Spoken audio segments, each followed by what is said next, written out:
Much for having me. Hi, everybody. Hi, Jen. Welcome to the Peri and Menopause Movement Club, okay, where we are reshaping our body and our health. And I'm so excited to have registered holistic nutritionist and food addiction professional Jennifer Kranc come talk to us today about food addiction. Hi, Jen. Hi, thank you so much for having me, and welcome everybody. If you're watching live, thank you for being here. If you're watching the replay, thank you for watching. Awesome. So I know that you have tons of information to share with us today. So I am going to hand the screen over to you. I am going to let you screen share, and I'm just going to let you lay it all out, because this is such important information that we all need to hear. I was saying to Jen, I have never had such amazing response to a promo post before. So this really does indicate to us that, you know, this food addiction, specifically sugar addiction, is something that is affecting so many of us midlife women. So Absolutely Jane, right. You know, do you want to just let me, I just want to make myself disappear. Can you just stop sharing for 1 minute, and then I will put this on speaker view and then share away. Okay, perfect. Hey. Amazing. Oh, okay. Is that sharing? Yeah, 1 second. Okay, here we go. Can everyone see? Can you see? That's okay. Okay, there's a little bit of a delay. So as soon as you can see Jen's slides, if you can all just give hearts and thumbs up and just let us know. Okay, yeah, I can see it. Looks good. Okay, perfect. Okay. So welcome again, everybody. There's a little bit of a delay. So no, I'm going to just, sorry. Okay, welcome everyone. What I do is, again, I'm Jennifer Kranc, a holistic nutritionist, food addiction counselor or professional. This is my business, Unhooked Eating, and it is all about food addiction recovery. Okay, and as you can see, I have a little one of my favorite quotes by Hippocrates, and it says, "Before you heal someone, ask him if he is willing to give up the things that made him sick." And this is a big question in today's society, because we're all looking for a quick fix and a pill. And so really my focus as a holistic nutritionist and a food addiction professional is really to look at the root cause and looking at the preservation of health. And a lot of things, you know, when we get that quick fix or that drug, you know, it can work temporarily, often not long term. And then sometimes there's, you know, side effects. So we will get into that. So let's get started. Okay. So have you ever asked yourself, and you can comment and type 1 if this holds true for you. Have you ever asked yourself any of these questions? So why do I keep eating after I'm full? Why do I keep eating certain foods that I know are causing me harm? So a lot of times we're eating these bad foods. We all know what's healthy and what's not healthy, right? But yet we still find ourselves eating them anyway, even though we could be overweight and not liking how we're feeling in our bodies, or we're pre-diabetic, or we're diabetic, and we still know we're not supposed to be eating certain foods, and we do it anyway. Do you ever ask yourself, why don't I have willpower? Or why can't it last for more than a day or a week or a month? You know, it tends to wean over time. And of course, why can't I stop? Why have I lost control of what I'm eating? I don't want to eat this and I'm eating it anyway. And I seem almost a little bit powerless over what I'm putting in my mouth. So type in the comments if you've ever felt any of these things or you can relate to them. Have you ever tried many different diets? And there's just a few examples here: paleo, vegan, low carb, Atkins detox, juice cleanses, intermittent fasting, and so forth. And a lot of times we've tried all of these and they can work temporarily, and they do, but long term, they don't seem to have a long lasting effect. And we're going to also talk about that a little bit later. Okay, so if you answered yes to some of these or all of these questions, you could be struggling with food addiction. So what is food or sugar addiction? So there's a lot of definitions out there. I'm going to focus on these three. The first one is eating for pleasure after homeostatic needs have been met, despite negative consequences. So we're eating, and yes, we're supposed to eat to enjoy our food. It's our survival mechanism to enjoy food. The problem is we're enjoying it way too much. So the levels of enjoyment and the hit we're getting from our food is just way above where it's supposed to be. And of course, we're not needing the nutrients. We are just eating because we want more. Okay, that's one definition. Physical and psychological dependence on high sugar, high fat, and highly palatable foods, namely processed foods. So when we become dependent on them, a lot of times we're not even enjoying them anymore. We're eating them to avoid what we're going to feel if we don't eat them. So withdrawal symptoms, maybe we don't want to feel anxiety or whatever issues we have in our lives. So we're almost like numbing ourselves, and we become dependent on these foods to make us feel better and avoid withdrawal symptoms. And then the third one is more of a behavioral process sort of addiction definition, where a behavioral addiction is comprised of compulsive eating and habitual eating. So that's like, I sit in front of the TV and I get out the chips and I start putting them in my mouth. Who can relate? Type in the comments. And it's also combined with these obsessive thoughts. I used to, while I was prepping food, I would always be putting food into my mouth, tasting food. Yeah. So, and also a preoccupation with eating. Okay, so I want you just to look at the center, which is the problem, which is food addiction or sugar addiction. And that's the problem. And if you look at the little oval circles all around it, you'll see these are the symptoms of a deeper problem. So what we want to do is treat the root cause of the problem. So the problem is the addiction, and then you can have all these symptoms. So one of them is weight gain, one of them is brain fog. Another symptom is you can have relationship problems, sleep problems, depression, stress, anxiety, and of course, diseases, lots of diseases that are linked to sugar addiction, like fatty liver and diabetes. Okay, so diets, as you can see, are treating only one of the symptoms. And that's why mainly why they don't work. So we're just treating one symptom, which is the weight gain problem, and none of the rest. Okay, so let's move on. So food addiction is characterized by a powerlessness that we feel. We can't control what we're putting in our mouths. Our willpower has been overridden. We feel like we don't have willpower anymore. We have compulsion, obsession. We're thinking about food all the time, and what should we eat, and when should I eat it? We become dependent on the foods. We become tolerant, which means, you know, we get used to a certain amount, and then we need more and more to make us get that same level of happiness or the high.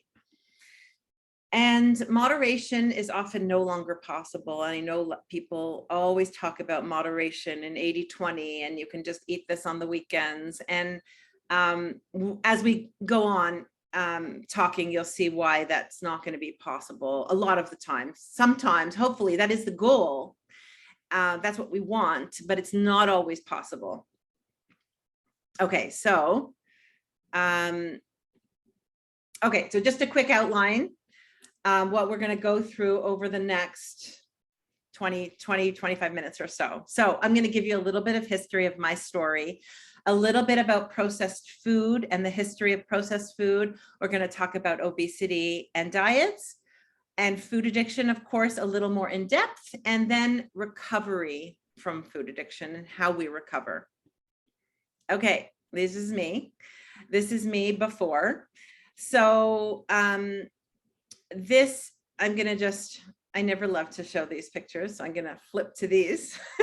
So this is about 8 years later. So I've lost 70 pounds, kept it off for 8 years. So just a brief history about me. Growing up, I was never small. I was an average child, but I always felt bigger. But the pictures prove otherwise, because I wasn't really. And I was this average weight person, but I lived in this diet culture household, as many of us did growing up, right? If you can relate. So my mother was always on a diet. And my father always portrayed that skinny women, not directly to me, but always that skinny women were better in some way. And so I grew up like that. And I kept my weight pretty stable until after I have 4 children. And then after my 3rd child, I had some trauma. I broke my leg, I tore my ACL. And then right after that, I lost a baby at 5 months. So another, more trauma. And I wanted to get pregnant again. And so the weight sort of kept piling on. And I was like, 20 pounds and then another 20 after my accident, because I couldn't move. I wasn't really mobile. And then another 20 after, the stillbirth. And then I got pregnant again. And I had my daughter, who was my 4th child. And then I had another 20 pounds. So it was between 70 and 100 pounds that I was. And then for 15 years after that, I struggled to get it off. So I tried every single diet, you name it. If you've tried, Poon, Dr. Brown, Weight Watchers, I tried hypnosis. I can't even remember them all because I did every single one. And Bernstein, I lost the most, I think, with Bernstein, maybe 30 pounds. And then of course, you can't live on a starvation diet. And then it came back. So every time, I lost, but then it came back. Anyway, I had always wanted to do nutrition. I grew up, by the way, in a healthy eating home. I really did. And my issue is not just, sugar, flour, and processed food, because it really wasn't. I was always a healthy eater, but more of a volume eater. I liked lots of food, and that was giving me a high. But so I had always wanted to become a nutritionist. And 10 years ago, I decided to go back to school, even though I was very overweight, and it didn't look great in a class of nutritionists. But I did it anyway, because it's really what I wanted to do. And I thought, I almost went in as, this is a last hope. If I can't become a nutritionist and lose my weight, I mean, something's wrong, right? Because I'll know a lot about it. And it was a wonderful, wonderful program. I learned so much, but unfortunately it does not know anything about food addiction, and didn't lose my weight. So I graduated, and I worked with kids for a while, and helping them with ADHD and be off of medication and manage with food.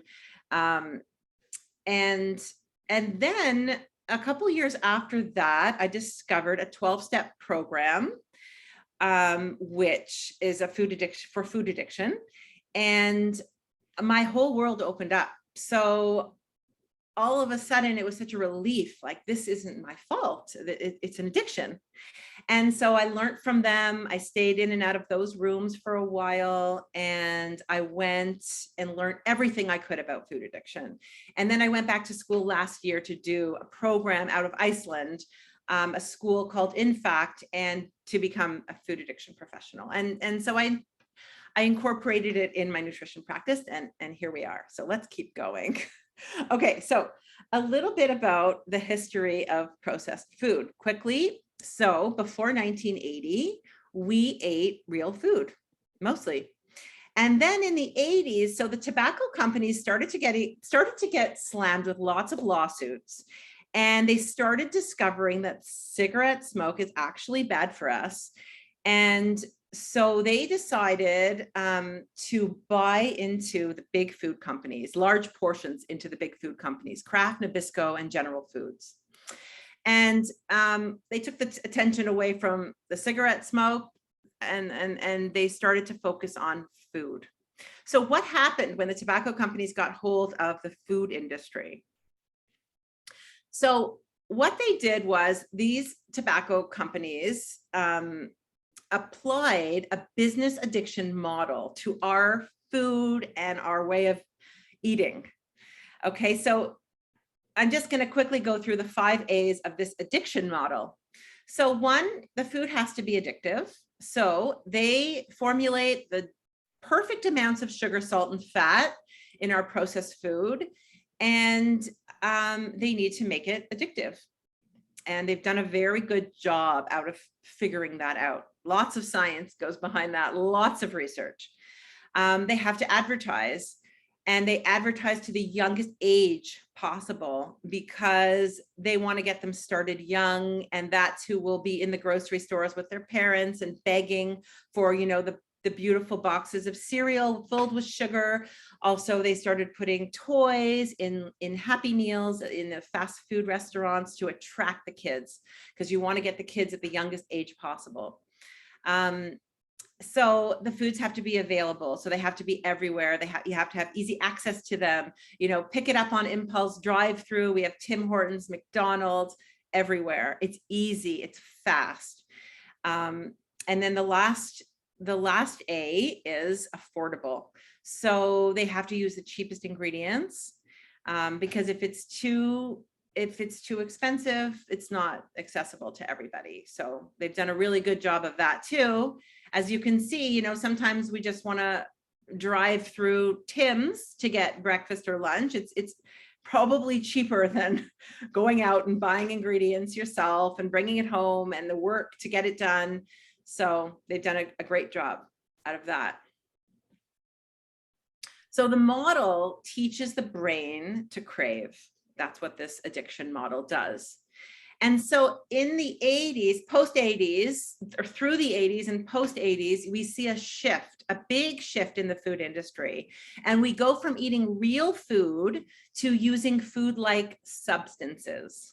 Okay, that's what we like to call them in the food addiction world, because they're not real food. Okay, so we're going to just quickly talk about obesity. This is just a simple chart showing you the blue line's obesity and the red is processed food consumption. And as you can see, over the past 50 years, obesity has steadily increased along with processed food consumption.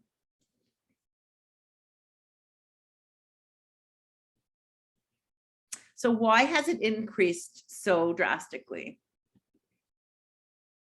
So often obesity is treated as a lack of willpower problem. So if you go to your doctor and you have some weight to lose and you say, a typical doctor, not all doctors are the same, but a lot of times, and this is what they know, they will say, exercise more, just eat less, you know, and it's treated as it's your fault because you don't have control or you have lack of willpower. So we blame the obese person for their lack of control. So we send them to diet programs, right? And this is the success rate of diet programs. It's actually less than 1% long-term, meaning for somebody to reach their goal weight and keep it off, the failure rate is 99%. And that's really, really high. And it's really not acceptable.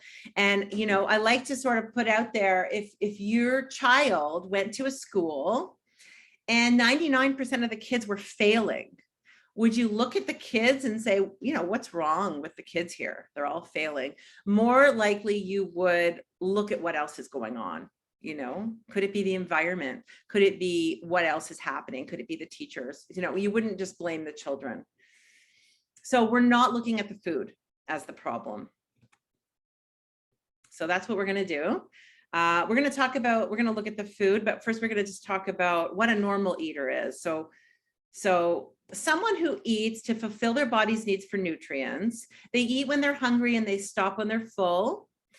They maintain a healthy body weight for their body structure, height, and age. So, you know, if you gain a little bit of weight and you go to your doctor, again, what they're going to say, how they're going to treat you is using an endocrine model. And it works if you're able to diet, and you're able to lose a few pounds and use food in moderation, and you modify what you're eating. So you start to eat healthier, and you know, you eat the bad foods in moderation, and it works, and you can lose your weight. So you eat less, you exercise more, and you're looking at calories in, calories out, and you can use reason and willpower. And so this works.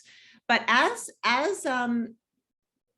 we look at society, and society on a whole seems to be getting more and more addicted to certain foods, because we're eating them more. We're eating more processed foods. And so we're seeing a lot less normal eaters than say 20, 30 years ago.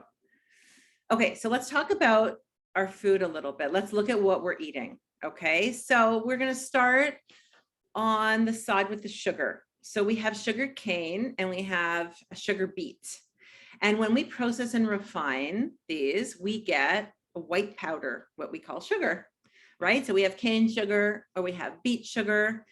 And then let's look at the flour. So we have wheat, and then we have, when it's refined and processed, it's turned into a fine white powder. Again, lentils, same thing. We have the lentils in whole form, and then we have the lentil flour.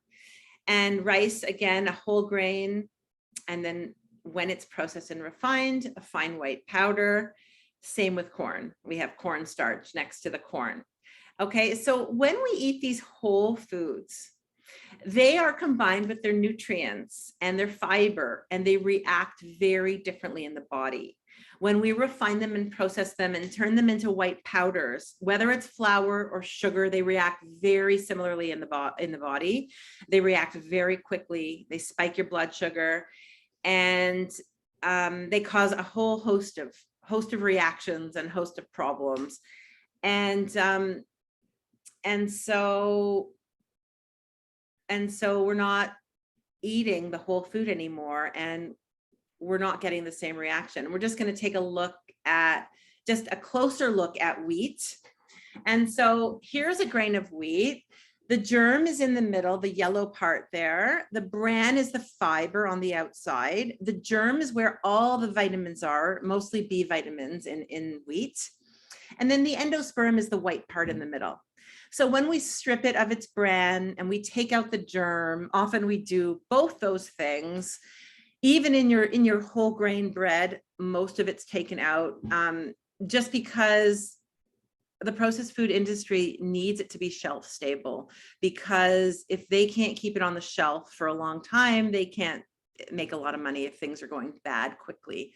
So the healthier bread you will find in your freezer section of your healthy food store, but so the endosperm is the white in the middle, and that's what makes up most of the bread that most of us eat. So when you refine it and process it, we turn it into white flour. Okay, so this is one of my favorite examples. This is the coca leaf. So this is a leaf that's chewed on in South America, very common leaf that they chew on for energy. It gives them a bit of a boost, and it's sort of the way we treat caffeine in North America. And when you process and refine this, you get cocaine, which is a deadly drug. So we know this as a deadly drug, and you can see how, and you know how this reacts much differently in the body than the whole coca leaf, because when you're eating that, you don't have the same reaction. It's not a drug-like reaction. So we're getting drug-like reactions with our sugar and our flour.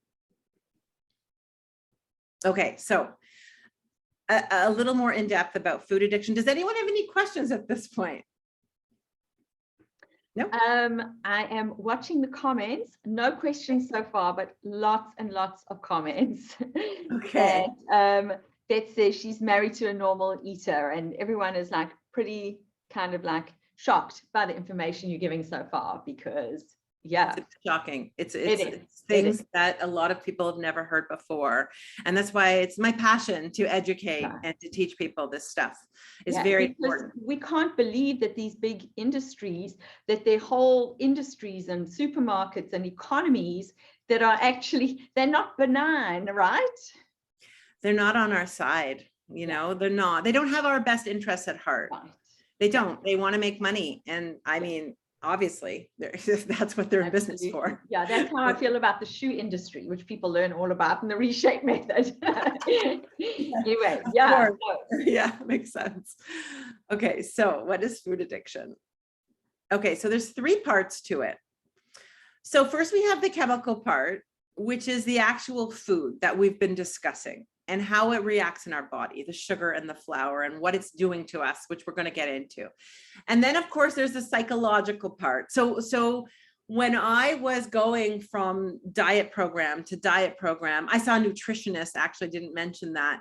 And everyone said, you're an emotional eater. Has anyone been told they're an emotional eater? That's the best. Everyone likes to say that. So yeah, type 1, I can't see the comments, but I'll look at them after. If you've been told you're an emotional eater, and you could be, but it's not always so people would tell me that and I'm like, I don't understand that, because I ate for every emotion. I ate when I was happy, I ate when I was sad. It didn't matter. So yeah, I totally relate. Yeah, I was a smoker for 20 years and I didn't need many excuses to have a cigarette, right? Right, exactly. So that's the psychological part of it. Okay, so there is definitely emotional eating, but the chemical side is so profound and so strong that we have to get rid of that, get it out of our system first, and then we deal with the rest, which I'm going to talk about in a minute. And then of course there's the spiritual side of it, which I will explain. So let's start with the chemical.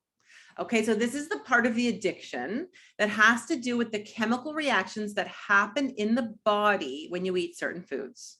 Mostly sugar and flour. Those are the most 2 common addictive foods, sugar and flour.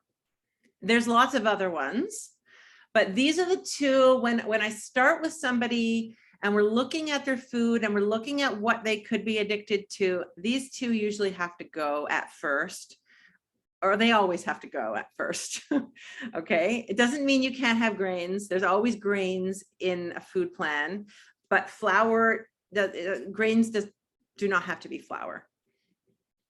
Okay, so it also affects our brain chemicals, our hormones, which of course, Tracy, is a big part of your program. And I know we're talking to people who are maybe nearing menopause or in perimenopause. So we're going to talk to that a little bit. And it affects our digestive system.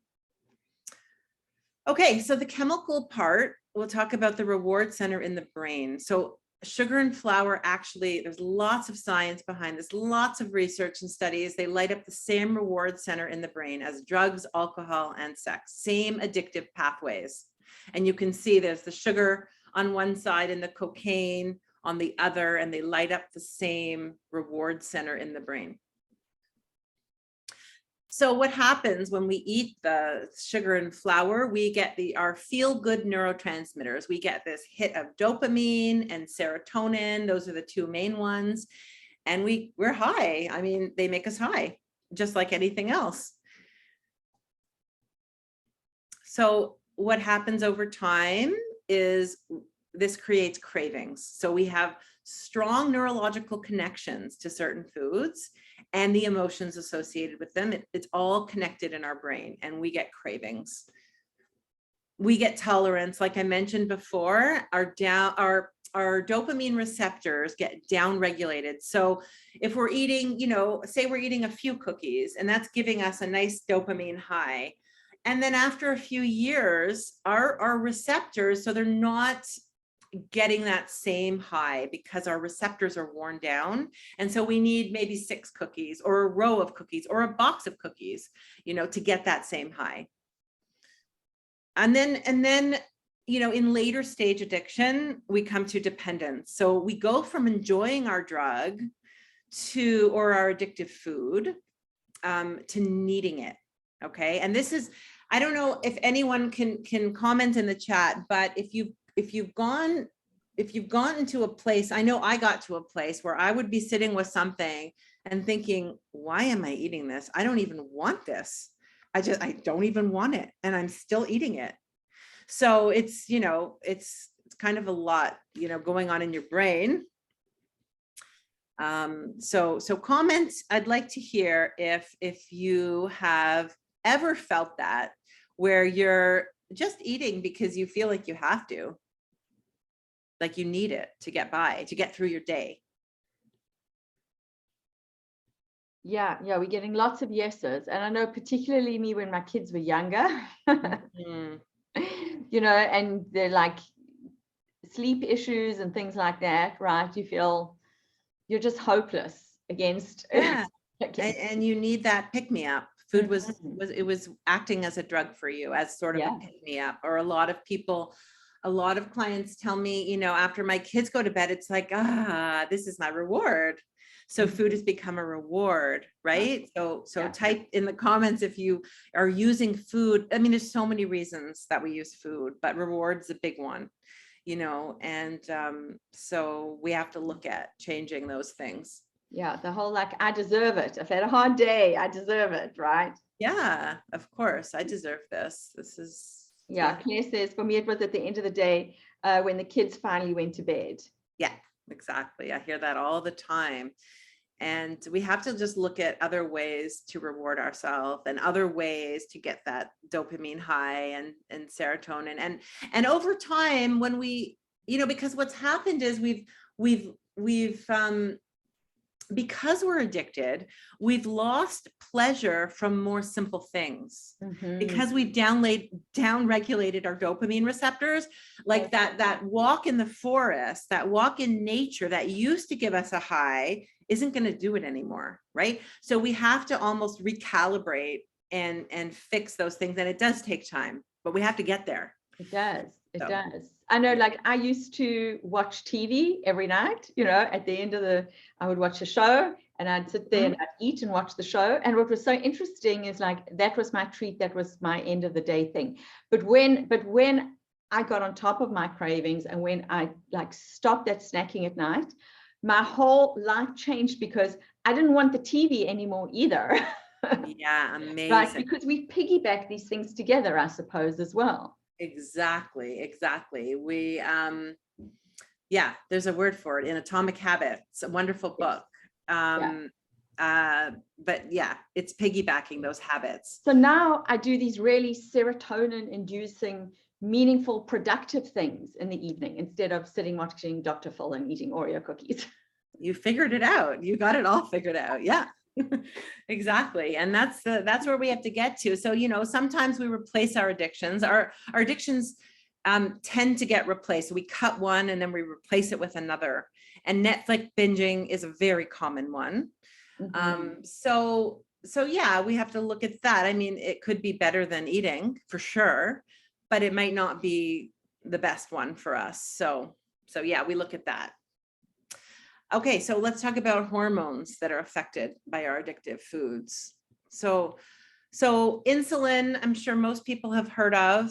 When we eat sugar, our pancreas secretes insulin, which helps to lower our blood sugar levels. And it works really hard at doing that, especially if we're a sugar addict.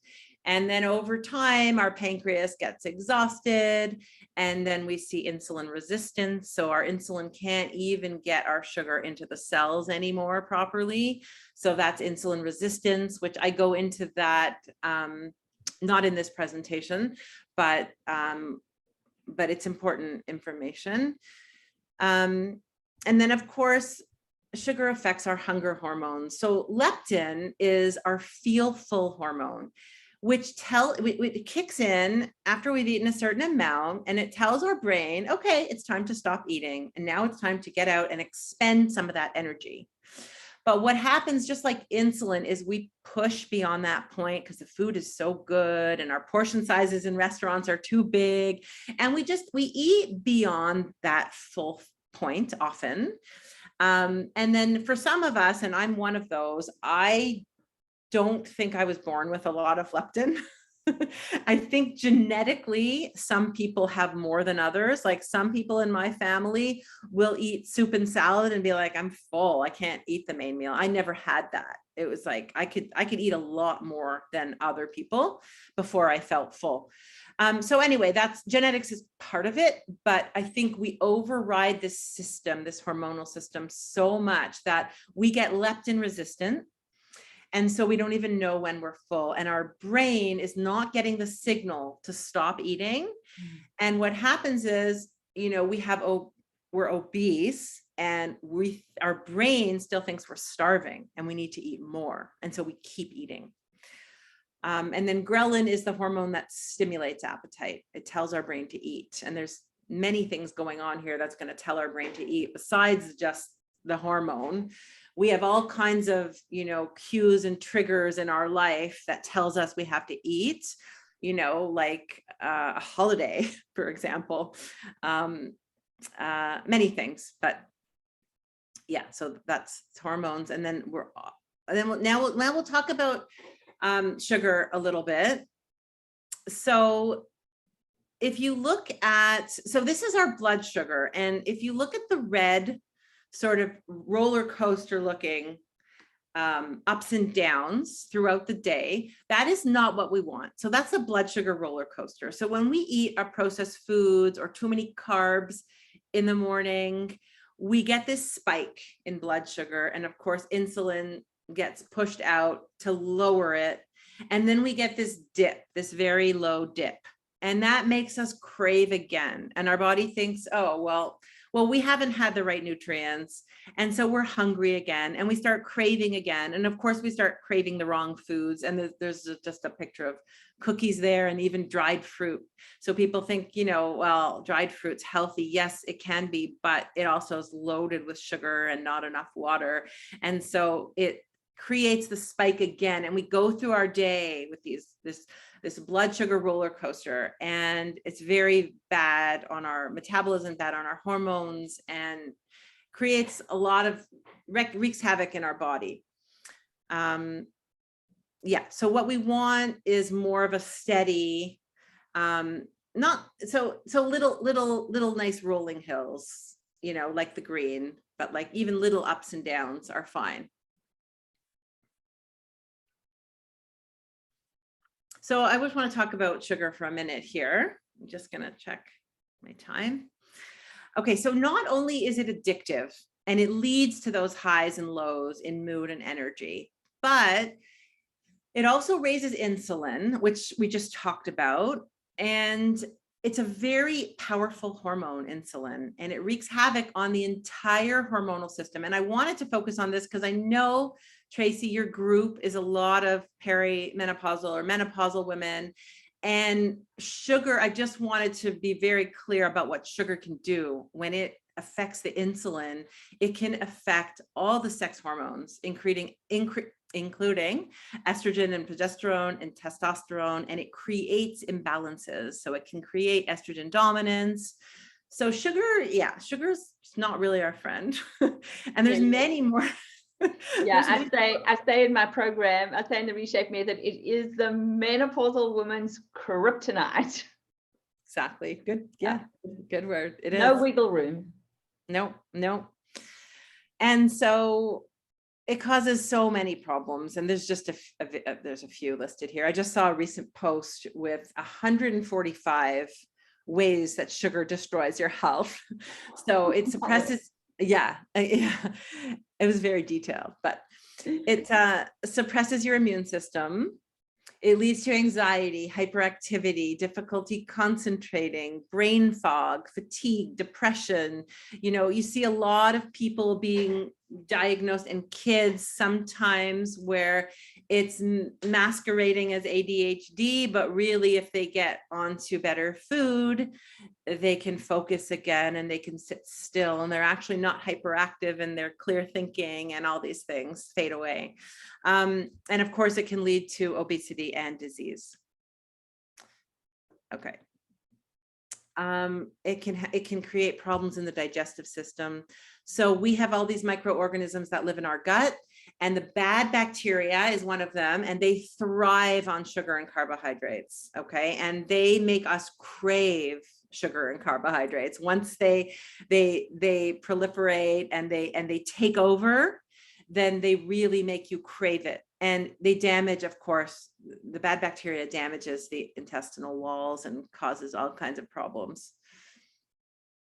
Okay, so let's talk about the psychological part. So this is the part of the addiction that occurs in the mind. Okay, this is where we have the emotions and the habits and the routines and the feelings and the thoughts and the cues and the triggers. Okay, I'm not going to get into a lot of detail. And then there's the spiritual side of it, which is the most, people question the most, right? But it doesn't have to relate to God. You don't have to believe in God. It just is a connection to a higher power or a higher self or a higher purpose in your life. Because when you're in active addiction, when you're in any addiction, the focus is always ego. The focus is always me, me, me. So this is sort of just a way to get you out of it. And a lot of times when we're deep in addiction, we're lacking in these qualities of faith and hope and love. And so this sort of aspect of food addiction or treating addiction really comes from 12-step programs. And it just gives us more of a connection to our better self or our higher self. And we need that. We need that. Okay, and then just some of the complexities with food addiction. So it's one of the hardest addictions to conquer. And a big reason for that, 2 reasons, is social acceptance. So, I always say, you can go down the subway and go downtown and eat a chocolate bar, no problem. But can you do a line of cocaine? No, that's not socially acceptable. But food and eating sugar is socially acceptable everywhere. It's encouraged a lot of times to. So true. Absolutely. Yeah. Yeah. And kids, it's treated as love and comfort. And we give kids rewards with sugar, and we have to stop treating it as love because of this problem. Very social. It's very acceptable and it's encouraged. Eat more, have another piece of cake, Yeah. And then of course there's the denial piece. So a lot of people just don't want to believe it. And that's why, and a lot of this also has to do with the food companies, and they want it not to be true, because then they have bigger problems. Okay. So that's why we need acceptance. So we need this acceptance sort of before we can move on and conquer the addiction. We need to understand, so our eating's been unmanageable, and probably with a lot of us, it has been for some time, right? We're at a certain age, and we've done a lot of the diets. We've tried a lot of different methods. So if you're there, you sort of know you're there. We have not been able to solve this problem using our past methods, so we need something different. And we have to understand and accept it's not our lack of willpower, and it's not a moral deficiency or a weakness. We have to accept we may never be able to use certain foods in moderation. It depends how far along we are in our addiction, and everybody's different. Some people may be able to use some foods in moderation, but we don't know until we see and try. It's a lot of trial and error. Our self-control as we are right now can't be relied upon. So you do gain self-control, but right now when the addiction has you can't rely on that. But what we want to do is shift from the addiction has you to you have it, and really work towards that goal. And I'm going to tell you how we get there. So acceptance that we're addicted to certain foods, and we may never be normal eaters again. Okay, whatever that means. Okay, so what does recovery look like? So recovery has to be a holistic treatment, okay, because we can't treat one part of the addiction and not the other. So a diet is really usually only treating the chemical part, but not properly, but we're changing the food. And a diet will sometimes address emotions, but also not in this interconnected, holistic way. And often most diets will say that you can have your addictive foods in moderation, which is like telling an alcoholic, you can just drink on the weekends and you'll be fine. And it doesn't work like that. So same with drugs. It works the same way as drugs and alcohol. Okay, so what is recovery? So recovery is freedom. It's freedom from the foods that control us. And so freedom, a lot of times we think, well, freedom is being able to eat whatever I want, whenever I want. And that's not really what freedom is. When you're controlled by the food, you don't have freedom. So freedom is when you're in control. Yeah. And you don't, and you can go into a holiday or into a restaurant or into a party, and you can look at the food on the table and say, yeah, I don't have to eat that. That's not my food. And you're in control and you don't want to eat it anymore. So you have no cravings, you're free from obsession. So that obsession is what I had was, I was always thinking about what I'm going to eat, what's okay, what's not okay. Maybe I'll eat less for lunch so I can eat more for dinner because I have a party. And just like, it was constantly on my mind. So anybody feel like that, where food is always on your mind? Because when I tell people they have to plan their food and they have to do some prep work, and for anything important in life, we have to plan and prep for anything important in life. Like, I tell people, would you go into your job with no plan? Like I talk about my sister, who's a teacher. Does she ever go into her classroom and say, hey guys, what do you want to do today? There's always a plan. She's always planning, so we have to have a plan, for the most important thing. To me, I think health is one of the most important things in life. And for some reason, we think it's okay not to have a plan. We can just grab at things, or drive through. We can't do that. So we do have to have a plan. But then I tell people what happens, because you think that the planning and the prep is going to take up so much time. But what actually happens is, I know exactly what I'm eating every day. And in between breakfast and lunch, and in between lunch and dinner, my brain is free. I have so much more time because I'm not obsessing or thinking about what I'm going to eat and when I'm going to eat it. So it actually creates more free time. Okay, so the goal is freedom, not the weight loss. The weight loss is a wonderful consequence of eating the right food.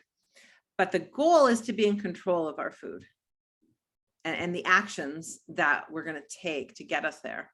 We want food neutrality, which means, we can look at a food and it doesn't excite us anymore. Like I can walk through a mall now and the Cinnabon smell doesn't bother me. It doesn't make me want to go buy one. And that's what they do, by the way, is they bake them to spread that smell throughout the mall so that you're drawn there. And it actually can release insulin, just smelling it. It's crazy. Sure. It start to work on your hormones.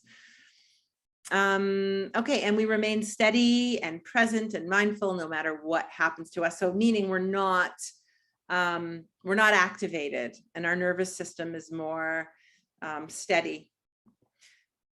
Okay, so how do we recover? So first we attack the chemical part. We have an individualized food plan, and I work with people to figure that out. So like I said, sugar and flour are usually foods that have to come out, but it's a very balanced plan. We don't leave any food groups out. You're eating the right amount of calories. It's not like Dr. Bernstein, where you're eating 600 calories a day. You need grains. You need carbohydrates. Some people, depending on where you are in your stage of life, some people need less carbohydrates than others. So more of a keto style. I don't usually like to use the word keto, but lower carbs anyway. And then, of course, the psychological part is the tools and the new practices that we have to acquire. So we're immersed in the program and we set intentions. So we're changing our thought patterns, our perspective on certain things. We're creating new habits, and we're actually rewiring the brain because we have very strong neurological connections to these foods. And we do have to do work on that. And we have to deactivate, like I said, the nervous system. So how do we do this? Okay, so we look at cues and triggers. We look at what's causing us to eat. The first thing we do is we get our diet clean. And that usually eliminates a huge amount of the cravings. Believe it or not, that chemical part, once you get rid of that sugar and flour, you stop craving within a few days. But of course, life happens, right? Emotions happen, things happen. And if you don't work on replacing your, common reactions like, I don't know, for me, I could walk into my parents' house. That was a trigger for me.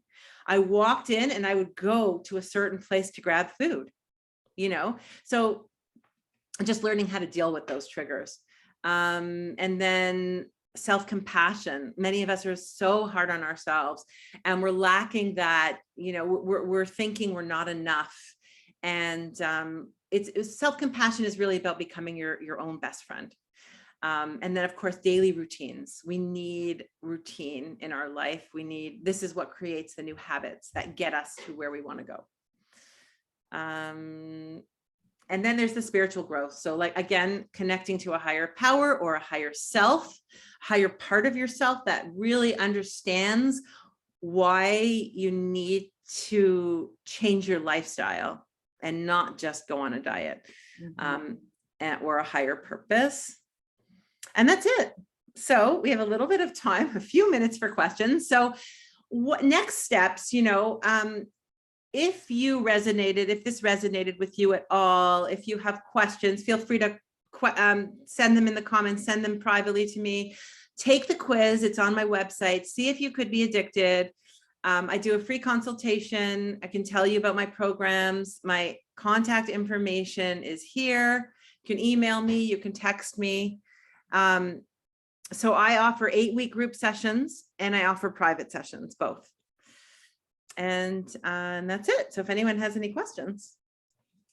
Thank you. Thank you. What an amazing presentation. I mean, I really do believe that this is the missing piece for so many people. Yes. And I'm so thrilled that you were able to come and talk to us today. Thanks for being here. Amazing. We've got a couple more minutes, right? Like literally like 3 more minutes. Yeah. So if anybody has any questions, please just pop them in the post and I will look for them. We do have a question here from Claire. She said, can we take a ghrelin supplement? So there are, you mean leptin? I guess she means leptin, the feel-full hormone. Yes. Yes. So there are some.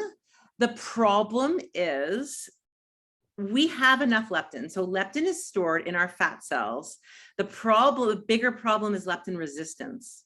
So our brain's not reading the leptin.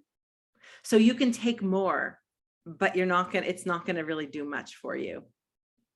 That's the problem. Yeah. So does that whole system then need to be kind of reset in a holistic program like what you're offering? Exactly. So what happens is once you cut back on the sugar and the flour and your diet changes and you're eating better, over time, it does take time and it works more for some people than others. They get the leptin back.